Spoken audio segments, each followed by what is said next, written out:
سب سے زیادہ جہنم میں دھکا دینے والی چیز زنا نہیں ہے، شراب نہیں ہے، سود نہیں ہے، جوا نہیں ہے، ہاں ڈاکہ نہیں ہے، گانا نہیں ہے، بریانی نہیں ہے، فحاشی نہیں ہے، ماں باپ کی نافرمانی نہیں ہے، ہاں کیا ہے، نماز کا چھوڑنا نہیں ہے، روزے کا چھوڑنا نہیں ہے، زکوٰۃ کا چھوڑنا نہیں ہے، حج کا نہ کرنا نہیں ہے، کیا ہے؟ ارے کیا ہے؟ اور میرے نبی کا سنو، وَهَلْ يَكُبُّ النَّاسُ فِي نَارِ جَهَنَّمَ إِلَّا حَصَائِدُ أَلْسِنَتِهِمْ معاذ، او معاذ جبل کے بیٹے، ثقلتک امک یا ابن جبل، ثقلتک امک یا ابن جبل، جبل کے بیٹے پوری بات سنو، پوری بات سنو۔ میرے نبی نے فرمایا، معاذ تمہیں سارے دین کا خلاصہ بتاؤں، معاذ تمہیں سارے دین کا خلاصہ بتاؤں، سارے دین کا خلاصہ بتاؤں؟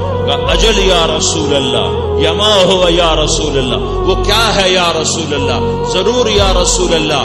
تو آپ نے مجھے دیکھو، آپ نے زبان باہر نکالی ہے، ایسے زبان باہر نکالی ہے، یہ نہیں کہا زبان پہ قابو پاؤ، ایسے زبان باہر نکالی اور یوں پکڑا، دیکھ رہے ہو؟